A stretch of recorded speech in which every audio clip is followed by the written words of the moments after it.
Hello विद्यार्थी मित्रों, आज આપણે જોઈશું ધોરણ 11 વિષય છે એસપી વાણિજ્ય પત્ર વ્યવહાર ભાગ 1 ચેપ્ટર નંબર 2 અસરકારક પત્ર વ્યવહાર અને તેની જુદી જુદી શૈલીઓ। હવે આપણે જોઈશું મુદ્દાસર સવાલની અંદર, જેની અંદર એક સવાલ હતો આગળ પત્ર વ્યવહારના પ્રકારો કોષ્ટક દોરીને સમજાવો। તેના માટે હું પીડીએફ ફાઇલ મોકલી છે। ત્યાર પછી બીજો જે સવાલ છે औपचारिक पत्रों एटले शुं तेना प्रकारो जणावो। तो सौथी पहला औपचारिक कोने कहेवाय? तो औपचारिक एटले के जे ते मानी लो कि जो वहीवटी धंधा के तेमां सरकारी बाबतो माटे लखाता होय तो एवा पत्रों औपचारिक पत्रों तरीके ओळखवामां आवे छे। यानी दूसरे तरीके से अगर बात करें औपचारिक पत्र किसे कहते हैं, उसके बारे में, उसके कितने प्रकार हैं, कितने हिस्से हैं, तो तकरीबन उसके हिस्से यहाँ पर लिखे ये 2 हैं। उसके अलावा हम लोग देखेंगे कि औपचारिक पत्र किसे कहते हैं। तो औपचारिक पत्र उसे कहा गया जिसके अंदर वहीवटी यानी कि लेन देन और धंधे के अंदर, बिजनेस के अंदर या सरकारी कोई भी दफ्तर के अंदर जो भी लिखा जाता है खत, उसको अपने औपचारिक पत्र यानी कि औपचारिक रूप से संबोधित के रूप से पत्र कहेंगे, खत कहेंगे। उसके औपचारिक के अंदर 2 किस्म के प्रकार है, जिसमें पहला हम लोग को बताया वाणिज्यिक पत्रों और दूसरा बताया ऑफिशियल पत्रों। तो जेवी रीते आपणे कीधुं छे कि औपचारिक पत्रनी अंदर 2 पत्र कहे छे, वाणिज्यिक पत्रों अने ऑफिशियल पत्रों। त्यार पछी वाणिज्यिक पत्र कोने कहेवाय अने ते वाणिज्यिक पत्र कोण लखे छे અને શા માટે લખે છે તે પણ આપણે જોઈ લઈએ। यानी वाणिज्यिक पत्र किसके लिए लिखा जाता है, क्यों लिखा जाता है, उसके बारे में हम देखेंगे। तो आ प्रकारना पत्रों धंधाना प्रचार प्रसार माटे लखाता पत्रों छे, पूछपरछ माटेना पत्रों छे, ऑर्डर ने लगता पत्रों छे, दावा फरियादना पत्रों छे, उघराણીના पत्रों छे, एजेंसीना पत्रों छे वगैरेનો समावेश થાય છે। એટલે કે આ ઔપચારિકની અંદર જે વાણિજ્યિક પત્રો જે આપણને કીધા તે આ જેટલી વસ્તુ આપણે અહીં જોઈ છે કે ધંધાની અંદર આચાર વિચાર પ્રસાર માટે, પૂછપરછ માટે કે ઓર્ડર માટે કે ફરિયાદ માટે કે ઉઘરાણી માટે કે એજન્સી માટે આ પત્ર લખવામાં આવે છે। यानी हम देखेंगे कि वाणिज्यिक पत्र जो है किसके लिए और क्यों लिखा जाता है, कब लिखा जाता है, किसको लिखा जाता है। तो यहाँ पर लिखा है कि धंधे के अंदर यानी कि जब भी कारोबार के अंदर आचार प्रचार यानी कि बिजनेस को आगे बढ़ाने के लिए, कारोबार को आगे बढ़ाने के लिए पत्र लिखा जाता है, लोगों के साथ आपस में जोड़ पैदा करने के लिए पत्र लिखा जाता है, कोई परेशानी हो उस परेशानी के लिए पूछपरछ के लिए या किसी चीज की जानकारी की पूछपरछ के लिए पत्र लिखा जाता है, या हमें किसी चीज का ऑर्डर देना उसके लिए पत्र लिखा जाता है, या कोई कंप्लेन हो, हमारी कोई फरियाद हो, या हमारी कोई भी चीज की जानकारी हमें लेना चाहते हो तो उसके लिए पत्र लिखा जाता है, या पैसा हासिल करने के लिए पत्र लिखा जाता है। उसी तरीके से एजेंसी को हम लोग पत्र लिखते हैं। उसके बाद ऑफिशियल पत्र। तो ऑफिशियल पत्र के अंदर सरकारी संस्था, तो सबसे पहले यहाँ पर सरकारी जो संस्था है उसको ये पत्र लिखा जाता है, और उसी के साथ साथ में जो भी वहीवटी बाबत हो यानी कि जो भी कारोबार के अंदर जो भी चीजें बाबत यानी कि जो भी परेशानी हो उसके लिए पत्र लिखा जाता है। उनके लिए जैसे कि अर्जी करना, कोई चीज के लिए अर्जी करना, परेशानी उसकी अर्जी करना, या फिर राशन कार्ड बनाना हो, आधार कार्ड बनाना हो, मतदान कार्ड बनाना हो, उसके लिए भी पत्र लिखा जाता है। बिजली हो, पानी हो, रास्ते के लिए भी ये पत्र लिखे जाते हैं।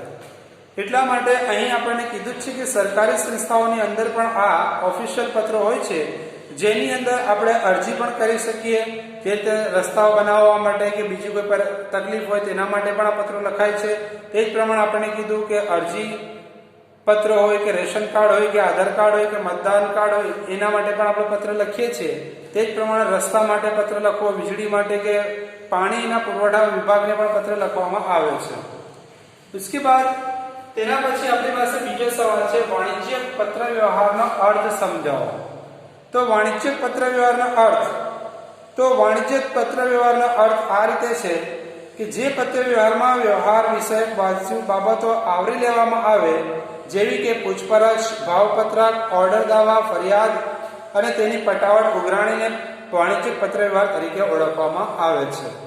यानी इसके अंदर भी कहा हम लोगों को वाणिज्यिक पत्र जैसे ऊपर आया वैसे यहाँ नीचे भी है कि हमें जो भी दिक्कत हो, कोई भी परेशानी हो, भाव के बारे में, ऑर्डर के बारे में, दावा यानी कोई कंप्लेन के बारे में, कोई सजेशन, कोई चीज हमें ऑब्जेक्शन के रूप में उठानी हो या कोई पटावट करनी हो, आपस में सुलह करनी हो, उसके लिए ये पत्र लिखा जाता है, जिसको वाणिज्यिक पत्र कहा जाता है।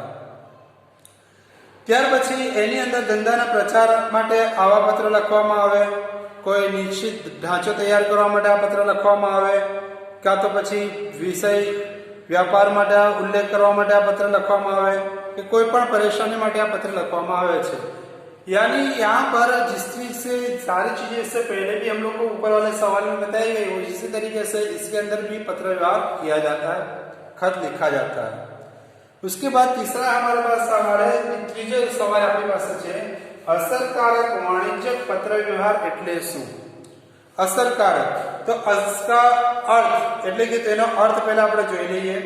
જે ધંધાકીય હેતુ માટે પત્ર વ્યવહાર લખાયો હોય તે સિદ્ધ થાય એવા પત્ર વ્યવહારને असरकारक वाणिज्यिक पत्र व्यवहार કહી શકાય। यानी इसका कहने का मतलब ये हुआ कि जिस वजह से हमने पत्र व्यवहार लिखा, यानी कि जो खत लिखा है, तो उस खत का लिखने के बाद उसका निकाल भी आना जरूरी है। और अगर हमारे खत के लिखने पर अगर उसका निकाल यानी फैसला अगर होता हो तो उसको असरकारक बोलेंगे, यानी कि उस खत के अंदर कोई दम है। उसके बारे में हम लोग को यहाँ लिखा है कि ये जो पत्र व्यवहार है वो किस तरीके से हमारी छाप, हमारी छवि, हमारी एक पहचान खड़ी करता है। એટલે કે અહીં પણ આપણને કીધું છે કે આની અંદર પણ લખાણ અને ભાષા મહત્વની હોય છે, જેના માટે આપણી એક છાપ ઊભી થાય છે। જેવી રીતે અહીં આપણને લખ્યું છે કે પત્ર લેખનની શૈલી સરળ હોવી જોઈએ। यानी क्या, पत्र लेखन यानी कि खत की शैली जो है, जो भाषा हम लोग इस्तेमाल करेंगे वो आसान होनी चाहिए। पत्रનું લખાણ સ્પષ્ટ હોવું જોઈએ, यानी कि साफ शब्दों में लिखा हुआ होना चाहिए। योग्य शब्दों उपयोग કરીને पत्र संक्षिप्त લખવો જોઈએ, यानी कि खत लिखते वक्त हमें हमारे जो शब्द इस्तेमाल करने हैं, जिसके बारे में हम उसके बताना चाहते हैं, उसी शब्द का इस्तेमाल कर उसको संक्षिप्त में यानी कि डिटेल वाइज, विगतवार के ઊંડાણ पूर्वक उसे बताना है। संपूर्ण विगत दर्शाओ तो पत्र લખવું જોઈએ, यानी सारी चीजें उसके अंदर मौजूद हो, इस तरीके का पत्र खत होना चाहिए। पत्रનું લખાણ વાસ્તવિક હોવું જોઈએ।